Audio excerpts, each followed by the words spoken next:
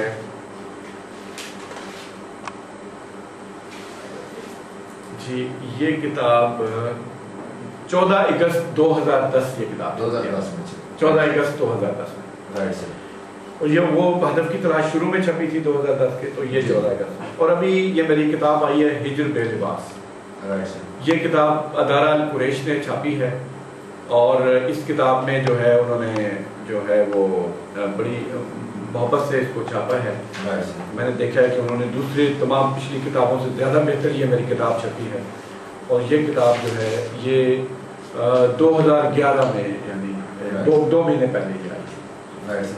اور اب سے دستے چراغ لکھ رہے ہیں جی، اس وقت دستے چراغ ہے جس کی کمپوزنگ ہو رہی ہے جی. اور وہ شاعری کی کتاب ہے، وہ بھی دعا فرمائیے گا کہ اللہ تعالیٰ اس میں عزت عطا فرمائے. سر یہ بتائیے گا کہ آپ کے خیال میں ہے نا وہ ادب کے اندر ایک انسان اگر اپنی کتاب لکھنا چاہتا ہے تو اس کے لیے ایگزیکٹ ٹائم کون سا ہے کہ اس وقت کتاب لکھے؟ اس میں کوئی میں اس کو وقتی قید میں نہیں رکھتا ہوں، لیکن میں نے یہ محسوس کیا ہے کہ جب میں صبح کی نماز پڑھتا ہوں، جب اٹھتا ہوں تو میں دیکھتا ہوں کہ میری طبیعت جو ہے نا وہ اس طرف راغب ہو چکی ہے. اس کے اندر جو ایک کریٹیوٹی ہوتی ہے نا، ایسے جیسے اس کی کھڑکیاں کھل گئی ہیں. جب نماز سے فارغ ہوتا ہوں تو پھر میری کوشش ہوتی ہے کہ میں اس لمحے کو کیچ کروں